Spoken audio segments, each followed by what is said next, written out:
Bab 19 membahas rantai budaya ruang kerja. Sebuah kerangka untuk membangun budaya yang berpusat pada manusia ketika pekerjaan menjadi hibrida dan kecerdasan artifisial semakin terintegrasi. Penulis mengingatkan bahwa teknologi dapat meningkatkan kemampuan manusia, tetapi juga dapat mengikis unsur manusia yang menopang budaya. Kerangka Chain menyatukan keyakinan inti dan koherensi, potensi manusia, akuntabilitas dan otonomi, inklusi, serta pemeliharaan. 1. Integrasi kecerdasan artifisial membawa manfaat dan tantangan sekaligus. Teknologi dapat meningkatkan kemampuan serta kinerja manusia dan menciptakan efisiensi yang belum pernah ada. Namun, integrasi tersebut dapat mendorong perusahaan mengabaikan unsur manusia yang penting bagi budaya positif. Organisasi harus menemukan keselarasan antara memanfaatkan teknologi dan menghargai kontribusi pegawai. Aset terpenting sebuah budaya tetaplah manusia. 2. Sebuah laporan MIT yang dikutip penulis menyatakan bahwa penggunaan sistem percakapan meningkatkan produktivitas, mengurangi ketimpangan antar karyawan, dan memperbaiki kepuasan kerja.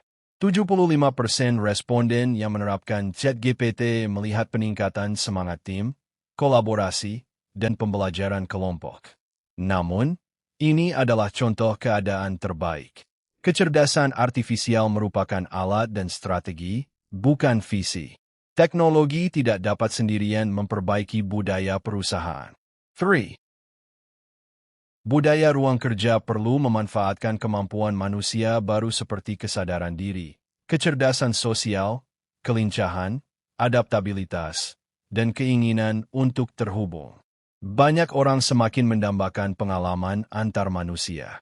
Organisasi dapat membangun budaya berdasarkan tujuan, makna, keterbukaan, kesamaan, dan koneksi. Inilah salah satu alasan meningkatnya kegiatan retret perusahaan yang menggabungkan perjalanan bisnis dengan interaksi produktif. 4.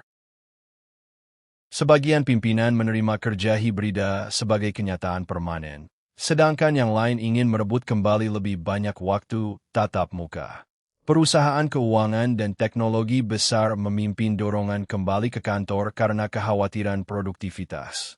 Namun, tekanan tersebut tidak banyak mengurangi minat pegawai terhadap kerja jarak jauh. Bahkan terdapat pembicaraan mengenai pekan kerja 4 hari agar pegawai kembali ke kantor dengan keseimbangan hidup yang cukup. 5. Banyak upaya menata kerja jarak jauh berpusat pada teknologi pemantauan produktivitas. Microsoft pernah dikritik karena teknologi Productivity Score yang mengukur penggunaan surat elektronik, percakapan, dan alat digital. Survei SHRM yang dikutip penulis menemukan bahwa 49% pegawai dengan pemantauan ketat mengalami kecemasan berat, dibandingkan 7% pada pemantauan rendah. Pengawasan juga dapat meningkatkan ketidakbahagiaan dan merusak semangat, sehingga seringkali kontraproduktif. 6. Selama beberapa dasawarsa, tenaga kerja dibedakan sebagai kerah putih atau biru serta pekerja per jam atau bergaji. Kini muncul pembelahan ketiga yang melintasi kategori lama, yaitu pekerjaan yang dipantau dan pekerjaan yang mandiri. Sebagian pekerja terus-menerus diawasi kecerdasan artifisial bahkan ketika bekerja dari rumah, sementara yang lain dibiarkan bekerja secara mandiri sesuai kecepatan dan waktu mereka. 7. Tata kelola teknologi pengawasan di tempat kerja akan memunculkan perdebatan mengenai privasi, kompensasi, pengelolaan, kepemimpinan, bias dan ketidaksempurnaan algoritma, serta jenis talenta yang ingin direkrut dan dipertahankan. Penulis memperkirakan isu pengawasan pegawai berbasis kecerdasan artifisial akan semakin memanas dalam beberapa tahun berikutnya. 8. Penulis menawarkan kerangka rantai budaya ruang kerja yang disebut Chain.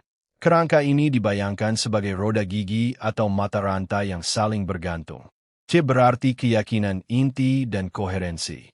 H berarti potensi manusia. A berarti akuntabilitas dan otonomi. A berarti inklusi. N berarti pemeliharaan.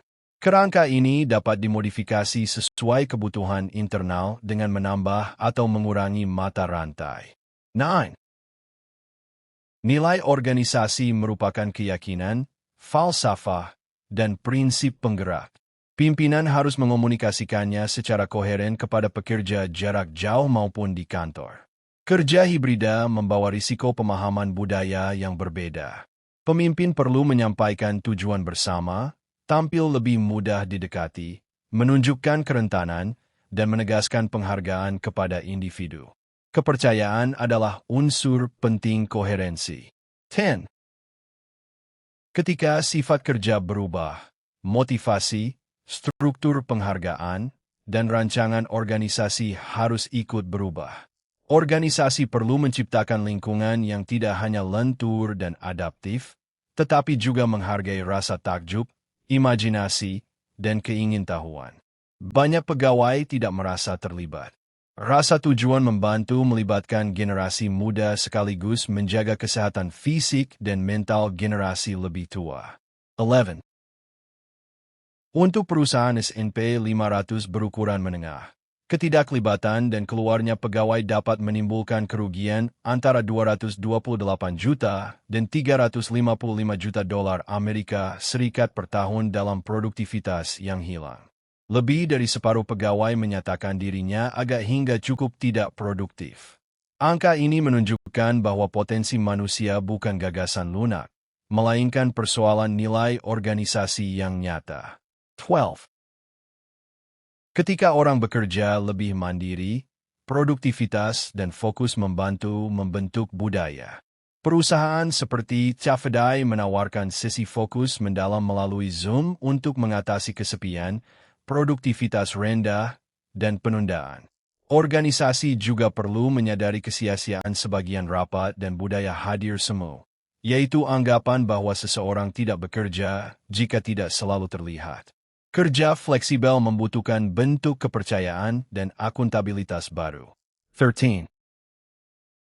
Inklusi berarti memiliki, dihargai, merasa akrab, terlihat, dan ikut dalam pengambilan keputusan. Dalam kerja jarak jauh, inklusi juga memerlukan rasa tempat, yaitu keterikatan emosional yang tumbuh pada lingkungan tertentu. Kemampuan berinteraksi dengan orang serta benda di ruang fisik dan virtual tertanam dalam struktur otak. Karena itu, kita perlu bergeser dari gagasan kantor sebagai tempat menuju ruang kerja manusiawi yang dapat berada di rumah, kendaraan, atau lingkungan lain. 14. Perekrutan, retensi, dan kemajuan pekerja dengan keragaman saraf merupakan bagian penting inklusi. Kelompok ini masih menjadi sumber talenta yang belum banyak dimanfaatkan. Sebagian orang dalam spektrum autisme memiliki kemampuan pengenalan pola atau matematika di atas rata-rata. Penelitian Cambridge yang dikutip penulis juga mengaitkan disleksia dengan kemampuan penemuan, penciptaan, kreativitas, kecerdikan, dan pemikiran jangka panjang. 15. Organisasi Kesehatan Dunia memperkirakan depresi dan kecemasan telah menimbulkan kerugian produktivitas global $1 triliun Amerika Serikat per tahun bahkan sebelum pandemi. Pada tahun pertama pandemi, kejadian kecemasan dan depresi global meningkat 25%. Pemimpin juga khawatir karena banyak orang bekerja lebih lama dari rumah daripada ketika berada di kantor. Pemeliharaan kesehatan mental dan kesejahteraan menjadi bagian mendasar budaya. 16. Ritual dan rutinitas kerja perlu dirancang ulang untuk lingkungan digital. Pada masa tidak pasti, ritual memberi struktur dan rasa kendali. Organisasi juga perlu menghidupkan kembali interaksi santai dan perjumpaan spontan lintas jarak. Namun, inti budaya adalah keselarasan antara nilai yang dinyatakan keluar dan cara pegawai benar-benar diperlakukan di dalam. Kecanggihan teknologi tidak dapat menggantikan kesejahteraan serta keterlibatan pegawai. 17. Ketika keadaan ekonomi membaik, perusahaan dapat kesulitan merekrut pekerja pemula dan berkemampuan rendah. Sebagian masalah berasal dari hambatan yang dibuat ketika perekrutan berfokus menyaring orang keluar. Perekrutan terbuka menghindari riwayat hidup, wawancara, dan pemeriksaan latar serta berfokus pada potensi manusia. Pendekatan ini memberi peluang bagi kelompok yang sering dikecualikan dan cocok untuk industri yang dapat melatih pekerja di tempat kerja. 18. Penulis mengajukan sejumlah pertanyaan. Bagaimana mengukur dan menghargai sumber daya manusia yang sesungguhnya? Menciptakan ukuran baru untuk hasil manusia, memberdayakan penciptaan nilai manusia, dan membayangkan ulang modal manusia. Organisasi yang memperlakukan orang dengan lebih adil dan penuh perhatian akan menjadi pemenang. Empati tumbuh sebagai penggerak budaya yang kuat ketika pekerjaan semakin diotomatisasi dan tersebar. 19. Mengubah budaya tidak mudah. Tempat kerja membutuhkan lebih sedikit lapisan pengelolaan dan prosedur perekrutan baru, termasuk magang dan kerja, sementara bergaya ekonomi pekerja lepas. Otomatisasi juga memerlukan pendekatan baru untuk mengelola tim campuran manusia dan kecerdasan artifisial. Kebijakan dan prosedur sumber daya manusia harus terus dinilai agar sesuai dengan tenaga kerja campuran. 20. Fungsi sumber daya manusia bergerak cepat dari evaluasi dan perekrutan tradisional menuju pemaksimalan pengalaman pegawai dalam tenaga kerja campuran. Perlu strategi yang jauh lebih terpadu dan pemahaman lintas disiplin antara sumber daya manusia dan teknologi informasi, yang secara tradisional merekrut teknologi. Kebijakan, prosedur, dan praktik perekrutan harus dinilai kembali secara terus-menerus. 21. Setelah menentukan proses mana yang dapat diotomatisasi dan mana yang tetap memerlukan manusia, termasuk tingkat keterlibatannya, organisasi dapat menempatkan kembali pegawai sesuai kebutuhan. Masalah muncul ketika teknologi informasi menjadi cerdas, tetapi rancangan organisasi dan pengelolaan tetap tidak cerdas. Praktik pengelolaan usang yang tidak selaras dengan kemajuan teknologi akan menghasilkan kinerja dan keterlibatan rendah yang tidak dapat dikompensasi oleh teknologi apapun. 22. Sejak awal abad ke-21, budaya perusahaan menjadi pembeda penting antara organisasi. Budaya memisahkan keseimbangan hidup dari kerja tanpa henti, orientasi hasil jangka pendek dari visi panjang, serta inklusi dari pola lama. Kini organisasi berada di persimpangan. Ketika manusia semakin digantikan atau dibantu dalam keputusan bisnis, perekrutan, pemecatan, keuangan, dan talenta, muncul pertanyaan apakah budaya perusahaan dapat terus hidup. 23.